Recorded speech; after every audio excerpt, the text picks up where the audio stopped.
All right, guys, here we go for another live stream, and this one's going to be a subscriber stream, which means that I will make it unlisted once it's over. However, I may put some clips of it up on the main channel when it's all over, depending on how it goes, guys. Depending on how it goes, because we're going to be answering the question today: does veganism attract extremists? Or to be more specific, does it attract extreme people? And before I get into what's inspired me to do this, let's just do a little bit of like housekeeping.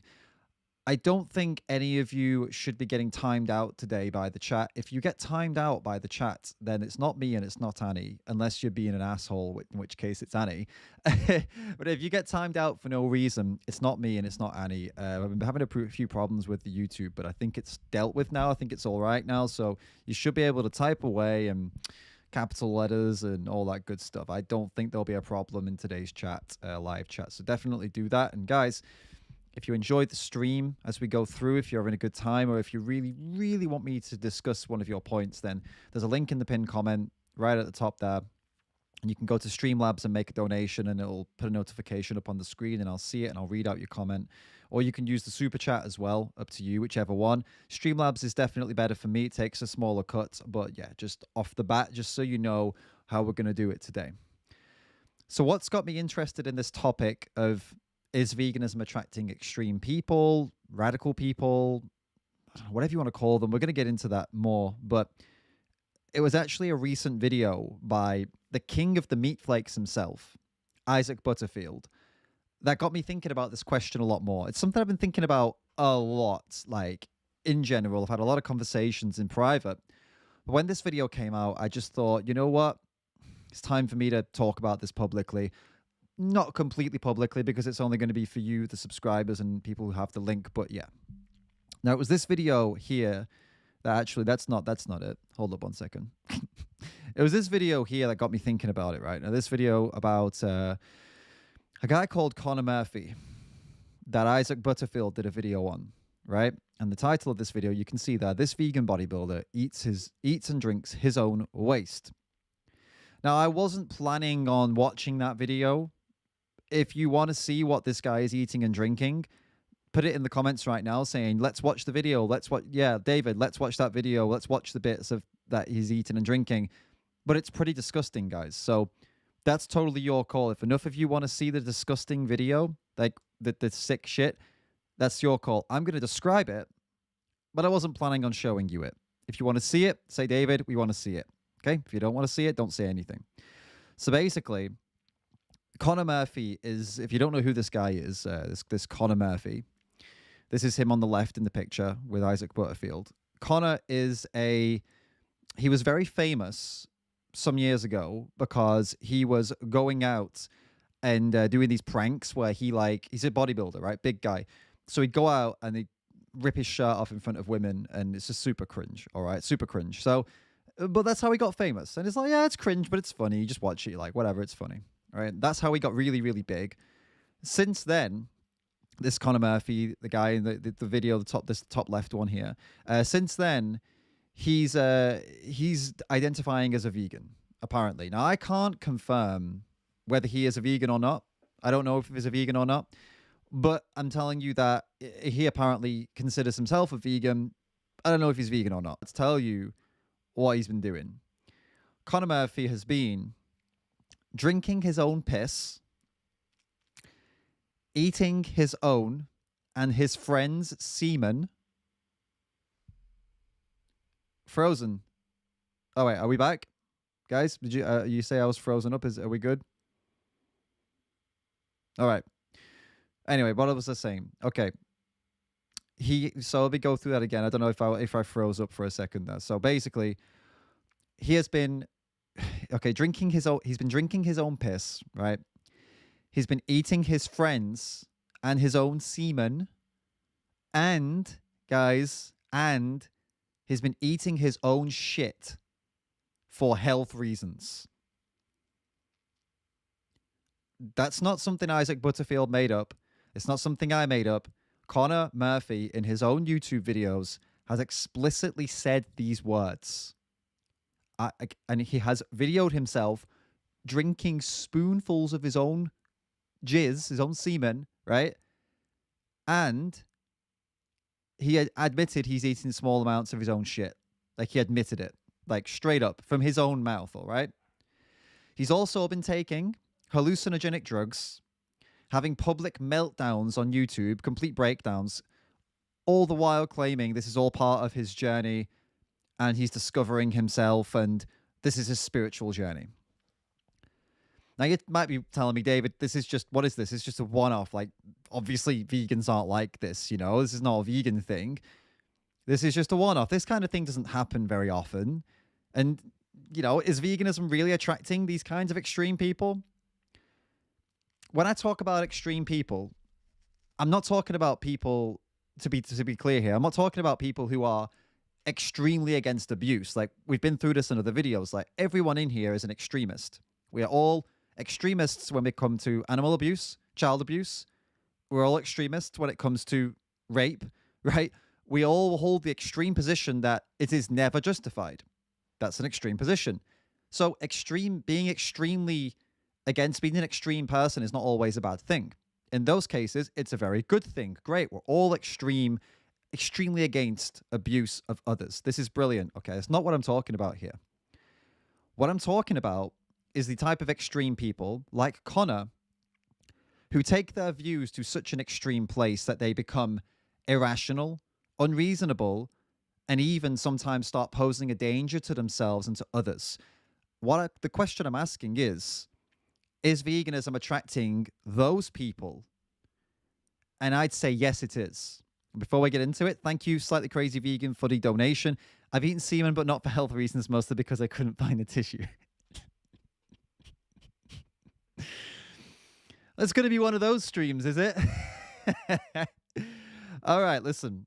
So, well, let's get into it. Is veganism attracting these kinds of extreme people? I'm going to say yes, it is. I believe it is attracting extreme people. Now, I'm talking about this because I think it's about time that we, as vegans, as well, I hope everyone here claims themselves to be or believes themselves to be a rational, reasonable person, all right?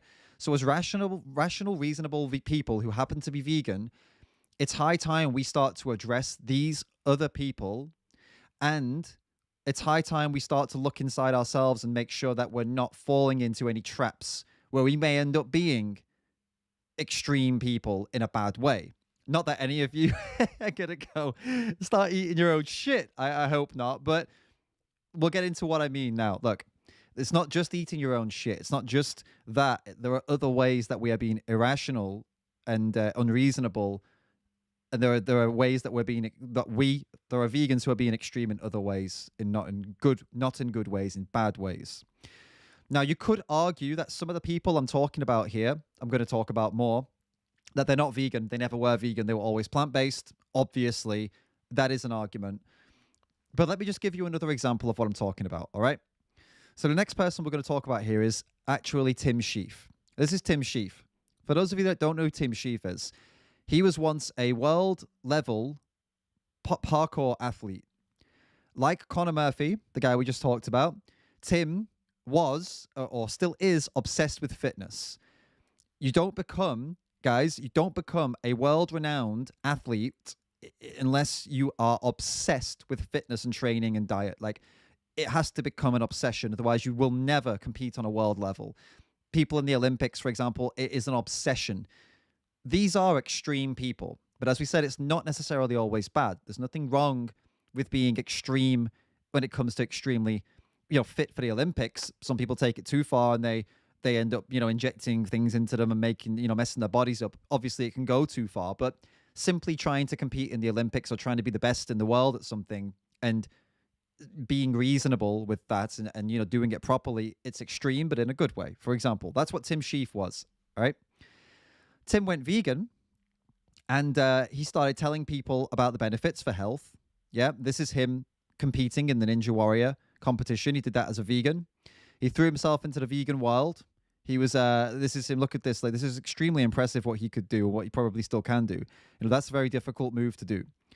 So he had a vegan clothing brand called Ethics. He was going on TV shows talking about veganism. And then what happened? Well, he became a raw vegan. Okay, that was his first step. Then he started drinking his own urine. It's funny. Well, we just talked about someone else doing that. Then he started water fasting and ended up looking like this. He did a fast for 28 days, ended up looking like that. Here's a little, just the beginning of one of his videos where you can see his face. You can see how the clothing he's wearing is just hanging off him. He looks absolutely terrible. So he did this, completely fucked his body up. And what did he do? Blamed it all on veganism. Went on TV after all of this fucked him up, blamed it on veganism, said he was going to go kill an animal. He started after that eating the carnivore diet, which consists of only eating animal products, right? That's all he was doing. Only eating animal products, like raw, sometimes animal products, like raw livers of animals and stuff, right? He quit that recently, and not recently, maybe it was like a year or so ago, and now fuck knows what he's doing. Now, I'm not going to go through a long list of people doing shit like this, but if you watch a few videos by Lifting Vegan Logic, Hench Herbivore, Vegan Gaze, who's in the chat, about ex-vegans, they've all got videos up about ex-vegans, you'll start to see this common pattern of extreme behavior of these people who come into veganism, and, you know, they tend to go down the same routes. And if you spend time in some Facebook and Facebook groups, right? Or if you spend some time looking at less popular vegan channels on YouTube and Instagram, like less, let's say, like more like out there ones, like the less kind of standard ones, like more like wacky ones, you'll see many signs of this kind of extreme behavior that they did. You'll see people doing restrictive diets or promoting restrictive diets that are nutrient deficient, like raw diets that aren't properly balanced. You'll see them promoting calorie restrictive diets. You'll see them promoting unhealthy fasting and more, right? You'll see this all across YouTube and Instagram if you start looking for these vegan accounts that are, like, let's say, a little bit left field, the ones that aren't, that are more wacky, I would say, woo-woo accounts, right? You'll see a lot of them. They are out there.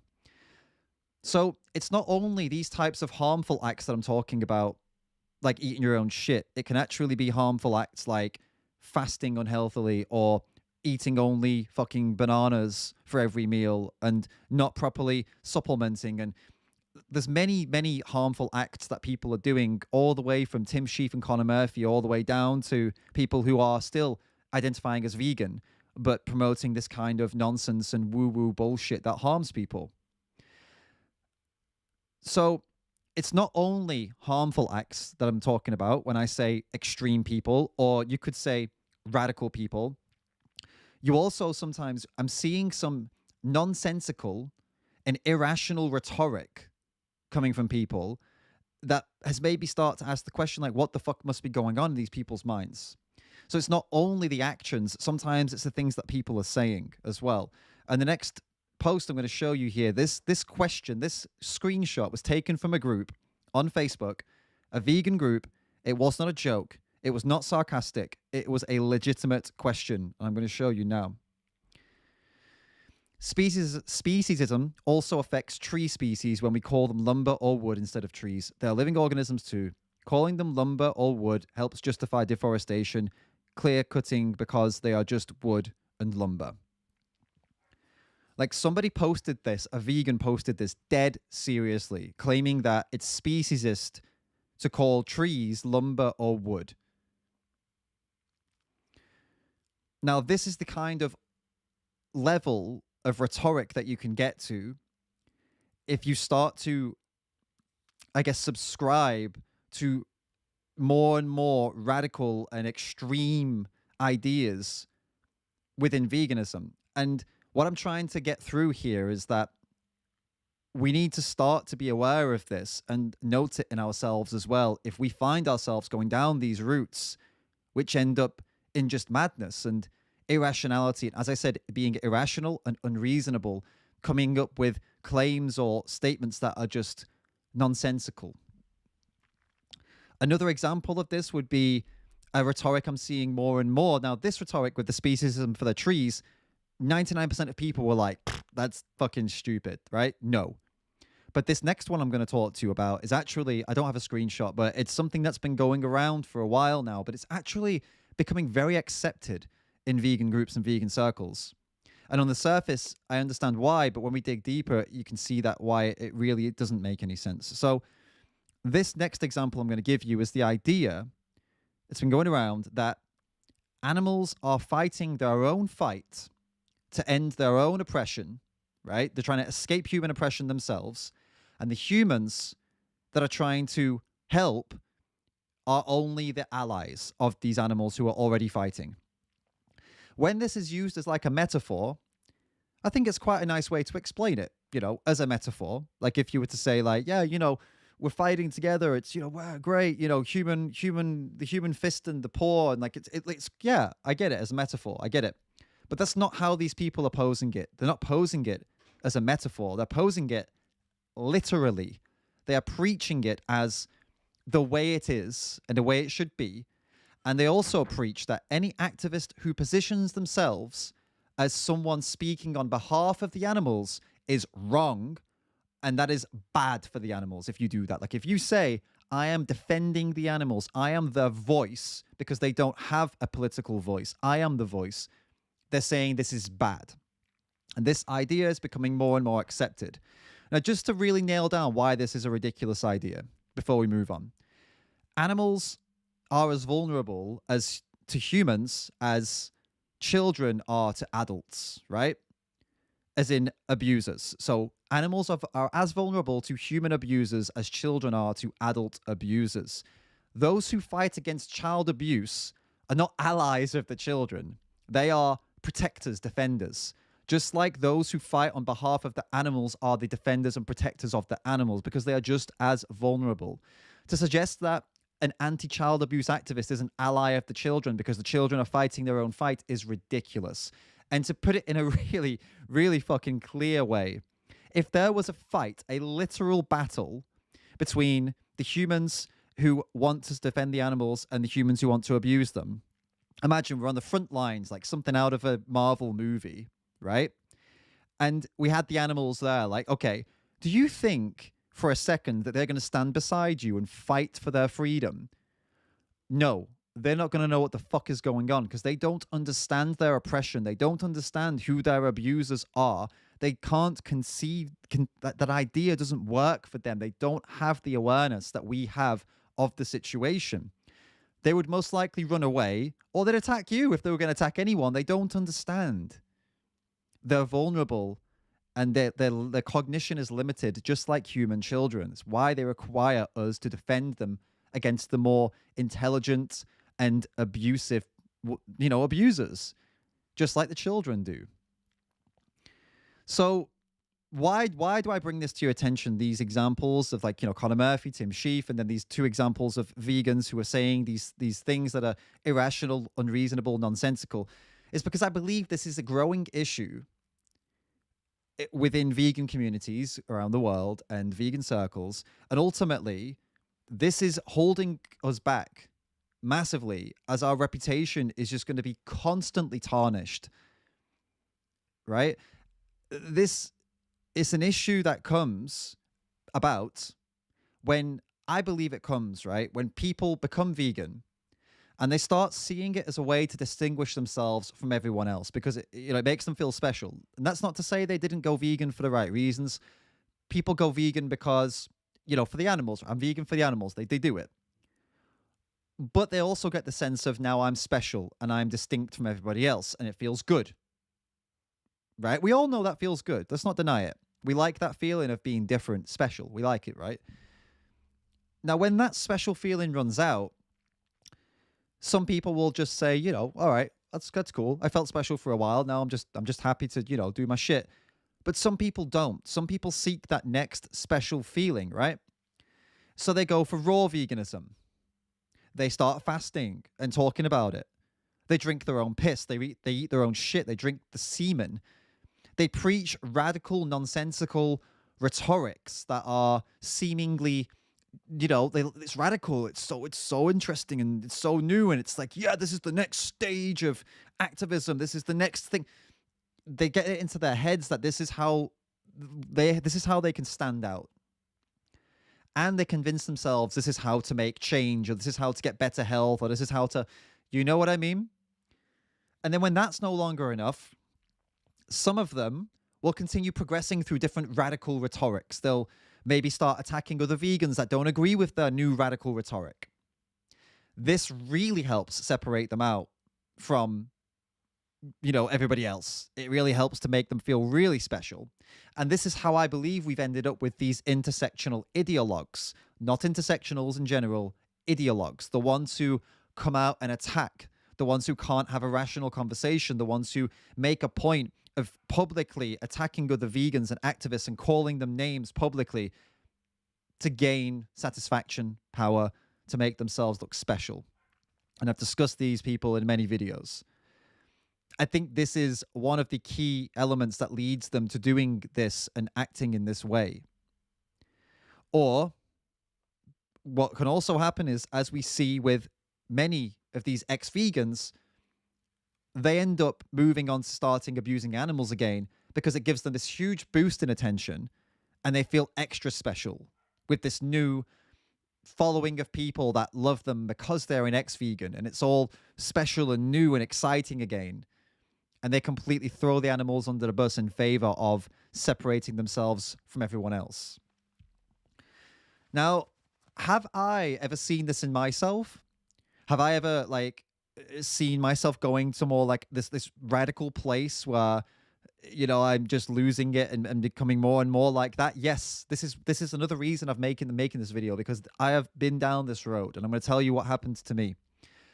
I've been through this personally. Some of this, I wasn't eating my own shit or drinking my own fucking cum, but the rhetoric side of things, I have been down a road that started to go south, I would say, not in a good way. So in 2018, I set out on a project where I was investigating farms. I was doing rescues. I was rescuing farmed animals.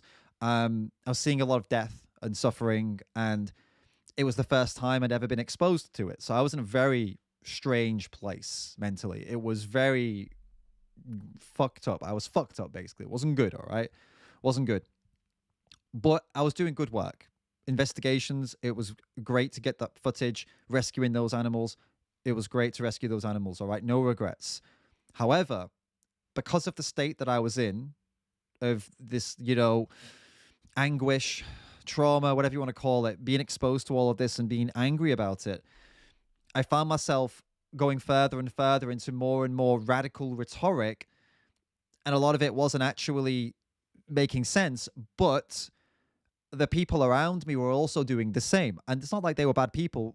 No, they're not bad people, but we kind of egged each other on. Like, I'd say something, someone else would say something, and build on, and we build, and before we knew it, we created this echo chamber where what we thought we were saying was great and right, but in reality, when you take it and apply it to real life, it wasn't. It was radical, nonsensical rhetoric that only made sense to the echo chamber we were in. I was deep in that echo chamber. I almost completely lost touch with the people I was trying to change. I was barely even communicating at all with non-vegans. I had just kind of stopped for a little while. I just thought I just couldn't do it. I didn't want to talk to non-vegans. I didn't want friends who were non-vegans. I got in this space where it was just not effective at all. And that is not an effective way to try and change the world, as I learned once I came out of this kind of echo chamber, right? Now, I see that this was driven by the stress and the emotional impact of the investigations, the rescues, but it was also driven by my ego as well. I was driven by this need to do something different and new and radical for the animals, but the thing is, what's radical and different and new isn't always good. It's not like doing something brand new and radical automatically means it's the best thing to do. Yes, adapt and change things to make them better for the current, situation we're in. Like something that worked 20 years ago won't work now, for example. Yes, of course. But radical doesn't always mean good, is what I'm trying to say. So I believe that we need to start acknowledging this issue of this, extreme radical people, whatever you want to call them, in veganism. And also, I think we need to start to acknowledge these behaviors in ourselves so that we avoid repeating the behaviors that are causing us to become so disjointed from the people that we're actually trying to get on our side to change. We are out here to help the animals, right? But we can't help the animals unless we're relevant to the people that we're trying to stop harming the animals. The more irrelevant we are to them, the less they listen to us and the more they put us in a different category. If we aren't relevant to them, if we're drinking piss, if we're eating shit, if we're talking about speciesist language towards trees and how we are allies to the animals in their fight for liberation, it's not our fight, it's their fight and we're just with them. When we talk like this, people just separate us out as weirdos, snowflakes, SJWs, whatever the insult is, right? They see us as others. They don't see us as the same as anything like them.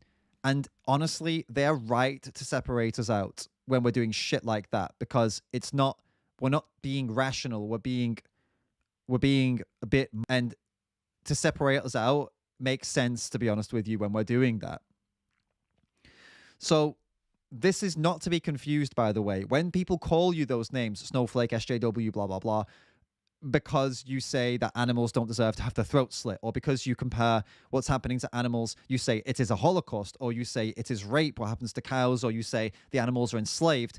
When people attack you for those things and call you names, well, then you can rationally, calmly explain why you used those words. It is a Holocaust because if you look up what a Holocaust is, it is a Holocaust.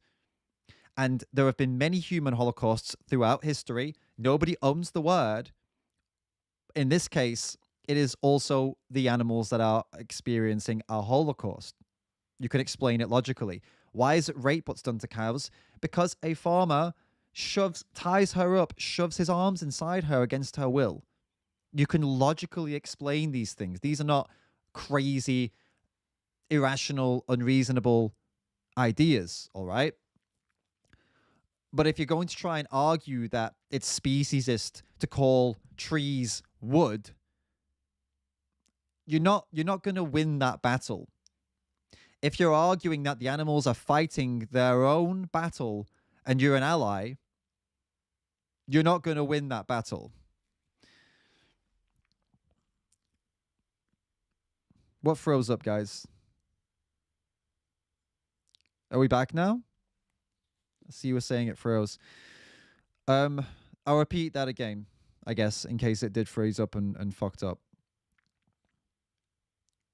So, just to repeat what I said then, to summarize, you can rationally argue the points that I just went through, like why it is an animal holocaust, why it is rape, what they do to dairy cows, why it is slavery, what they do to animals. You can argue those rationally. You can't rationally argue that it is speciesist to say that you shouldn't call trees wood or lumber, or that the animals fight their own war and we are just allies. You can't argue those points because they're not making sense. They are irrational points. Or you can't argue for eating shit or drinking piss and that it's rational to drink and eat your own waste when you live in somewhere.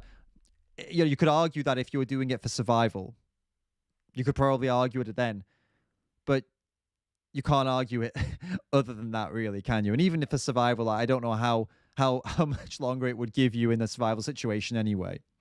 Artemis, thank you so much for your super chat. Really appreciate it. Thank you for speaking up for the voiceless.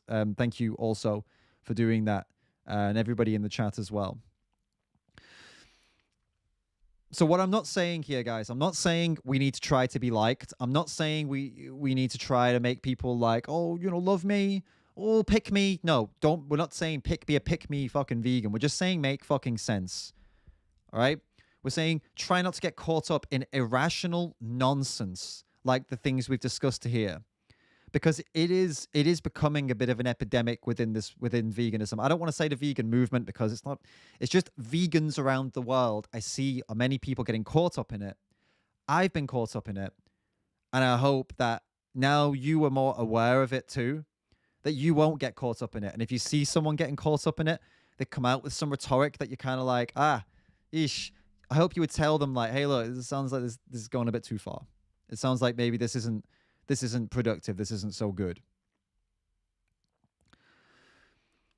Have you ever experienced this, guys? Have you seen people doing this before? This kind of going like raw, going obsessing over like restrictive calorie diets, vegans I'm talking about. Have you seen people taking their rhetoric to an extreme place where it doesn't make any sense anymore? Have you done it yourself? I mean, I have. I've admitted it. Have you done any of the things I've spoken about here? Are you doing it right now? Has this video given you like a wake-up call? Like, fuck, I have done this myself.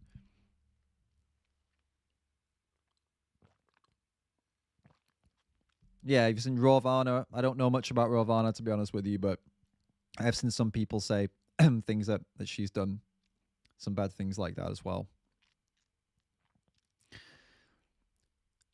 Tell me, guys. I'm keeping an eye on the chat now. Let me know if you've ever experienced anything like this or done anything like this. Or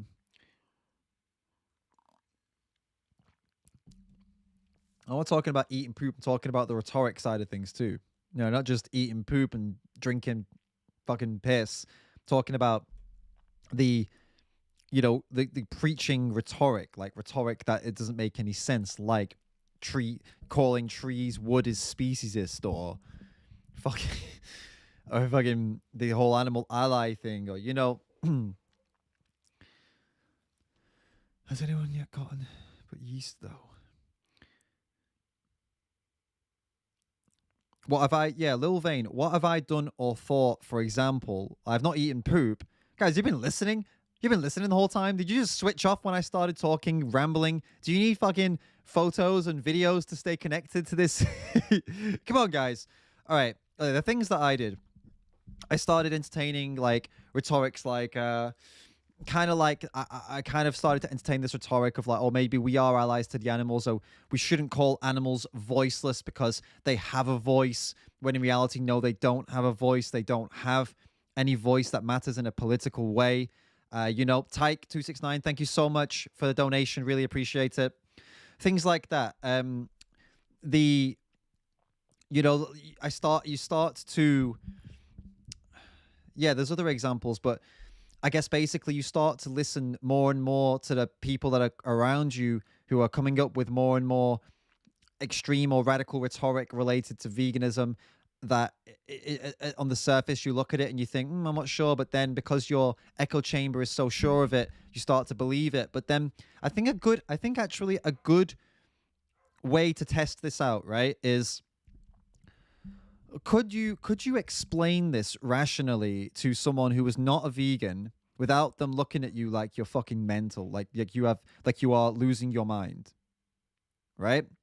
If you couldn't, then you're probably onto something that only vegans understand, and you should probably stop it. For example, could I explain to a non-vegan in a way that wouldn't send them crazy why I call it an animal holocaust? Yes, I could. I could sit down face to face. We'd get to the bottom of it. Could I sit down and convince them that the animals are fighting for their own liberation and I'm just an ally? No, because it doesn't make any fucking sense. I couldn't explain it to them. What they mobilize? Do they? They talk to each other and are like, yeah, we're going to make a plan for the escape. They don't have a fucking clue what's going on. They're completely vulnerable. And they're subject to our whims and whatever we want to do with them. They're completely helpless. For example, those are two examples of two things. It's a good thing to test as to whether or not something makes, is something going too far down the radical veganism side of things, or does it make sense? Could you explain it to a non-vegan, yes or no? The answer is no, without them thinking you are like losing your mind. If the answer is no, you're probably onto something that is not making any sense. Thank you, Slightly Crazy Vegan, with that donation. When you call a tree wood, you are over-sexualizing the tree. Stop objectifying trees, David. Exactly. And this is the kind of nonsense that you could not sit down with someone outside of your vegan circle and have them take you seriously. And when you reach that point, when you reach that point, you got to start to look inside and say, I think I've gone too far down the fucking rabbit hole, and I'm sounding like some crazy conspiracy theorist or something, you know? Tyke, thank you so much. Yeah, I don't know why it put it up in a dollars. But all good, all good. No worry, no worries. I still got it. Yeah, no worries. I still got the 10 pounds for sure. Thank you so much.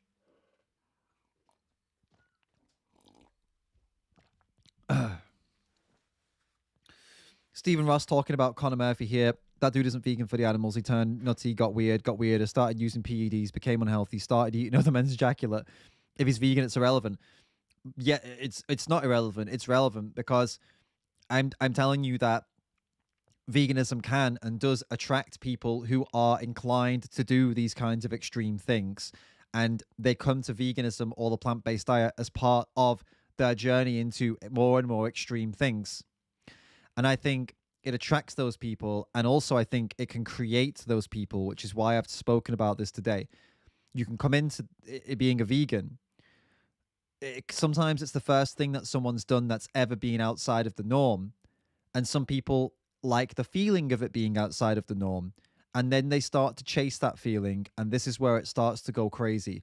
I'll bet that Conor Murphy started his bodybuilding as a way to get outside of the norm, got addicted to doing things that were outside of the norm. So veganism came next because that's definitely outside of the norm. And then it just progressed from there. What I'm saying here is if you find yourself being tempted to go more towards that direction of I need something different, I need something new, I need to be more radical than the other person. Radical is best. Keep doing more and more radical. Say more radical things. Just for the sake of it being radical, different. Get into an echo chamber where everybody supports this radical thing that you're saying or doing. I'm just making this as like it's a bit of a PSA, I suppose, to just not do that and try to be aware of it. I don't think I made these. I didn't go as far as, I've never been as far as like someone like Conor, for example, but rhetoric wise, the kind of things I was saying back in 2018, maybe not so publicly, but more privately, I was definitely on that road. Definitely. When I look back now, I cringe at myself a little bit. I took it quite far, and it wasn't like it was good. It wasn't like it was effective. It was making difference. It was just separating me more and more and making my life harder and harder, making it harder and harder for me to get people to listen and to help the animals. It made it harder. It didn't make it easier. It made it worse. So this is why I'm putting this to you now, that if you're in that boat, if you see yourself going down that way, see someone going down that way, try and bring them back. Try and stop them from doing it. Race lever, poop service announcement. Exactly. Stephen Ross, if veganism attracts eccentrics, then we need to normalize it. We need to make it irrelevant to other issues. Yeah. Eccentrics will always take the limelight, won't they? You know, these people, extroverted, eccentric people seeking the next, extreme and going more and more radical.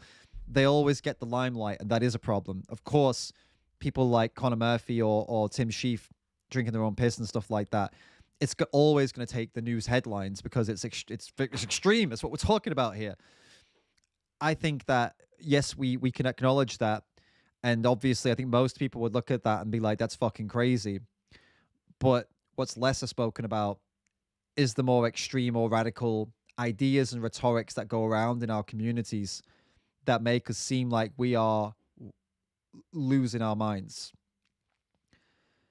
And I am making a call for a more rational or a more rational approach. Use logic when you're making a point. Try to make as much sense as possible, as opposed to saying buzzwords and things because they sound good or they seem radical or because other vegans will like it and you'll look really cool to other vegans. Yeah. But don't you think that these big celebrities are doing it just for the money, like Arnold? Arnold's not a vegan, though. And he's not doing it. He doesn't need fucking money. There's one thing Arnold Schwarzenegger doesn't need. It's money. He does not need money, guys. He's doing it because of the whole environmental spiel, and he thinks that it's better for the planet. But then he still goes out and gives fucking 50 turkeys out to people, or so 500 turkeys out to people after preaching veganism and plant-based diet. So yeah.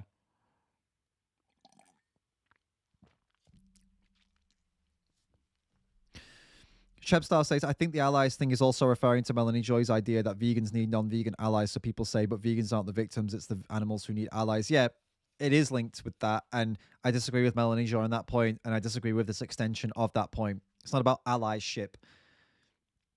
It is black and white. You're either an abuser of animals or you're not. And I'm saying that as in a conscious abuser. Now, of course, there are many things that are unavoidable. It's not like everyone can live without contributing to any animal abuse whatsoever. However, if you are directly doing it to cause the abuse, you are an abuser. We're in a non-vegan world. We can't be perfect. But it is a black and white thing, whereas you decide to do it or you decide not to do it, right?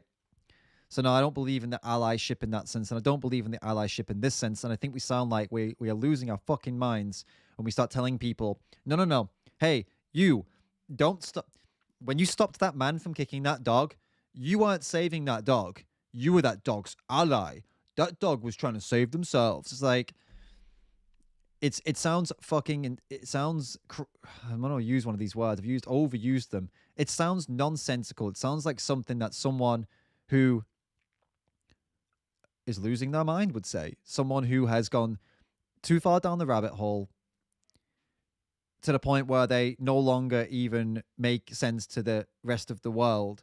There's not a position where you want to be in, where people look at you like, what?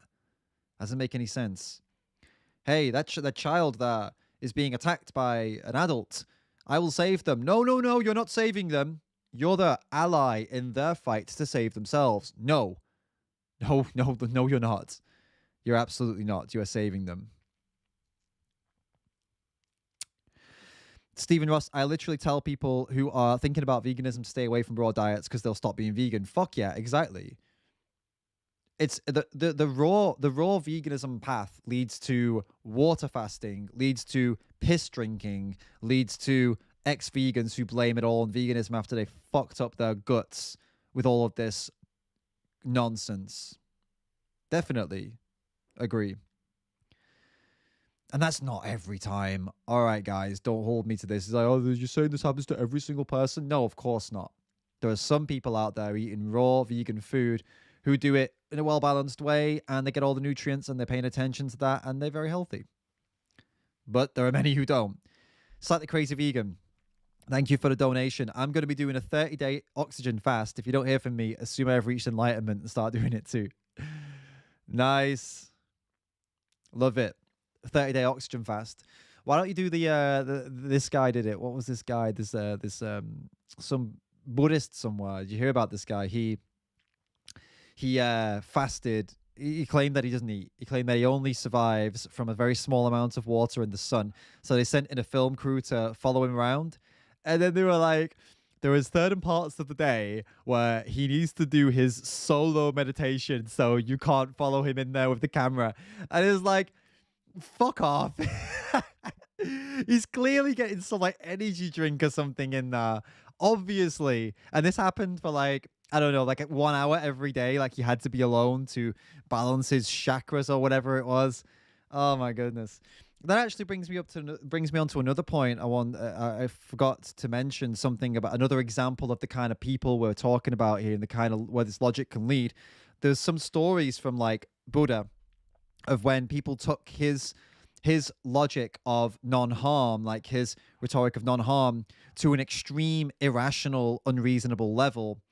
One of his monks was refusing to breathe, move, drink, or eat because they said it was all harming others, right? It was harming organisms. And Eckhart Tolle and Sadhguru have used, these are both spiritual gurus who've used this as an example to argue against like veganism, right? Saying that like, well, you know, this is what will happen. The slippery slope fallacy, like, oh, this is the natural outcome of your logic. It's like, no, that's impractical and unreasonable. This is an example of, hey, shut up. Dog's barking.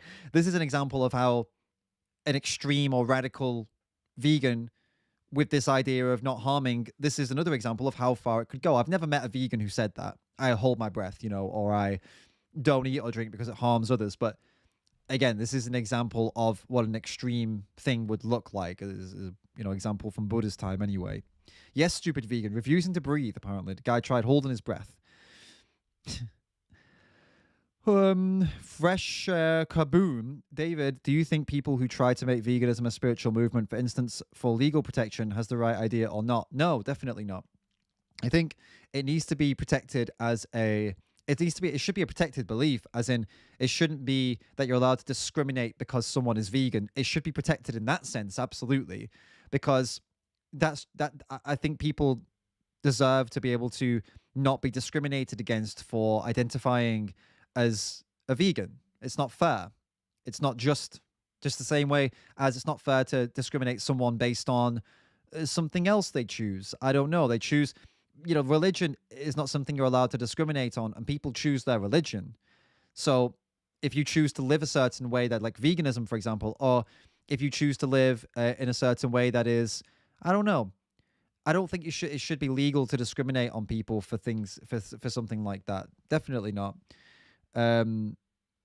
I'd say it becomes a not spiritual movement, but a protected belief. I think is a good. I think that would be good. And in the UK, it is a protected belief now. It is a protected thing, so you can't discriminate someone because they're vegan. It's kind of sad that it even has to come to that. That some people would discriminate, but they do. In England, it happened. Some guy won a case, and then it got put through, and now it's a law, I believe. So that's good. I think that's a good thing. I would say that's a good thing. It's only a good thing, isn't it? Vegan gays, Ellie, don't tell the doggo to hush. They're standing up for their rights by balking. Be an ally. I am a very good ally to Emma. Her name is Emma. That's how you say it in Finnish, not Emma. Emma. I am a great ally when she's out there attacking the window, right? Which she does a lot. She's got this little perch, and she sits up on the perch and she looks out of the window and she shouts at the dogs, right? Barks. I am 9 times out of 10, I go over there and I stand by her and we fucking get them together. Like I bark with her and like growl at the window. Seriously, it really does go that way. That's not even a joke. I'm not messing around. We do that quite a lot. I am a great ally when she needs to defend the house. And that's a good example of what allyship really is, to be honest. Oh, really? So slightly crazy vegan says she sent some screenshots of John Venus. So, I mean, well, we're got a bit of time. We got a bit of time. We got a bit of time. Let's take a look. What's going on with John Venus right now? I mean, I said I wouldn't talk about him again, and I'm not talking about him again, really. But I mean, I'm not making a video about him. That's what I mean. But we can take a look at this. Hey, give me the fucking thing. What's going on? It won't let me see it. Let's just. What's he been doing? Oh my goodness, no. All right, let's take a look. Yeah, yes, this is a great, thank you for this. This is a great example of another extreme person who came to veganism, right, as an extreme person, and then, you know, started fucking hunting, started eating carnivore, like hunting, killing animals, and then going on about like spiritual shit and completely rerouted his whole life because he was seeking that next radical extreme thing, right? This is John Venus. He's done the same thing. And here's some examples of what he's been up to. Look at this. How do we reach maximum immunity?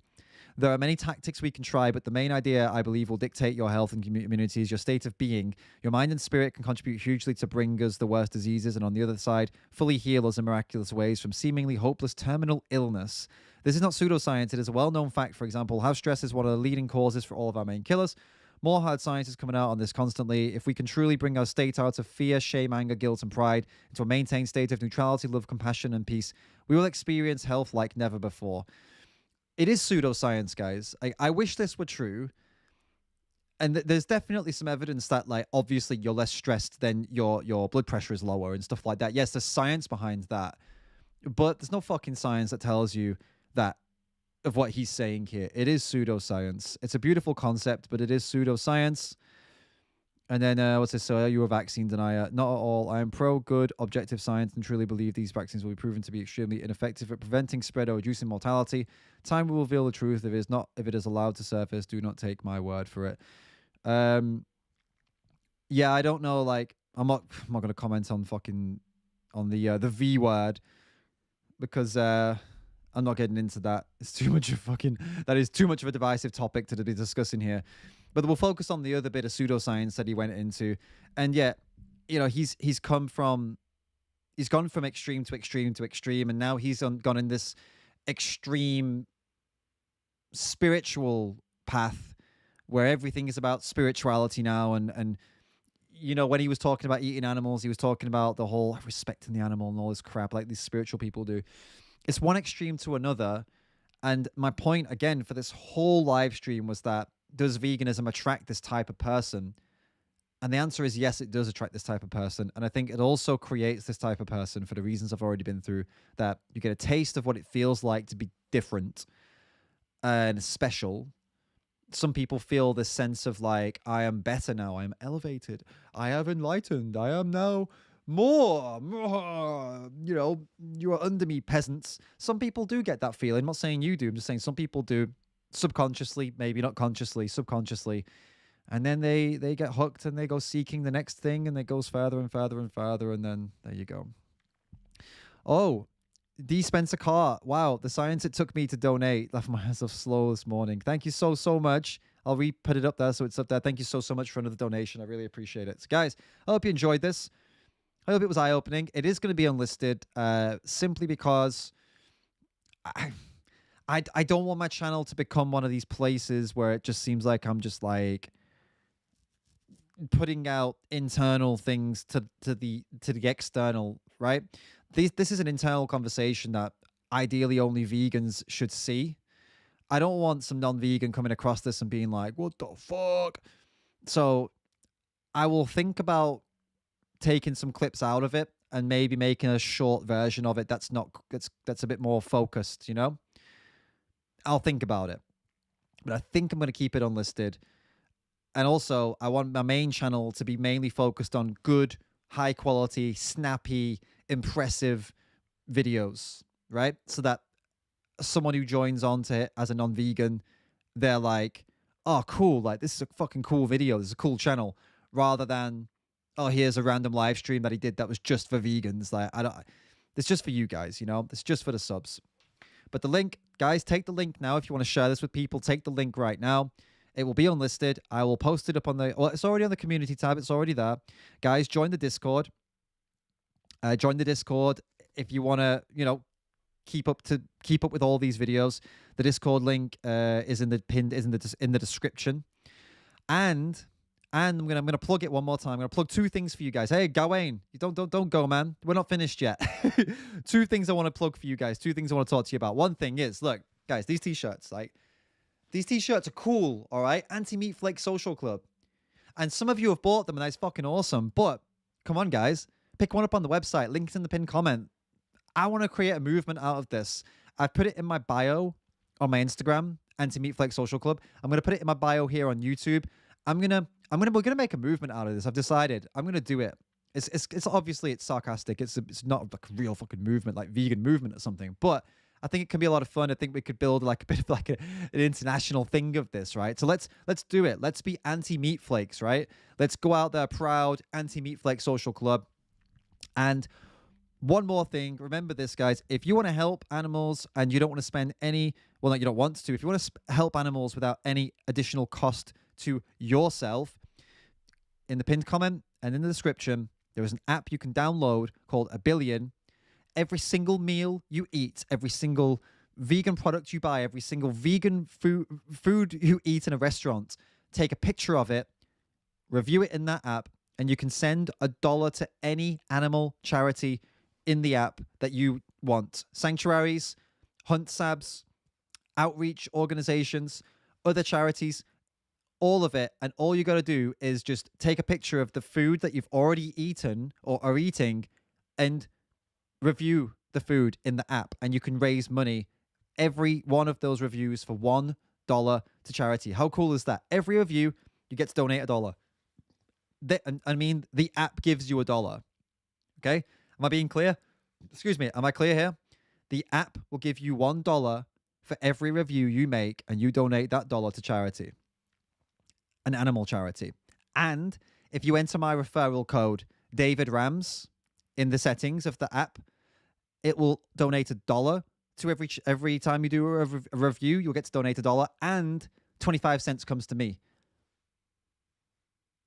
Come on, guys. All countries. Yes, Lil Vane, all countries. That app works in all countries all over the world. It is 100% free. It will cost you no money at all to do this, but you will be able to raise money for the animals just by making reviews of vegan products. It's a win-win, guys. It's no-brainer. So download the app, hit settings, enter the referral code David Rams, pick up one of these t-shirts as well on the website, davidrams.com. Plug. And listen, Wednesday's video, tomorrow's video, you're going to love it. I hope. It's serious, but it's also kind of funny, also entertaining, but it's dealing with a very serious topic, and it has some serious parts in it. I've got a good feeling about it. Annie really loves this video. She said it's one of her favorites, so I hope you like it too. It's going to go live tomorrow at 3 p.m. GMT. 3 p.m. GMT tomorrow. That video's going live, premiere. So I'll see you all there for that premiere. And yeah, that's all I've got. That's all I've got to say this time, guys. That's all I've got for you. Have a great day, morning, evening, afternoon, whatever it is, wherever you are. I'll see you tomorrow for that premiere.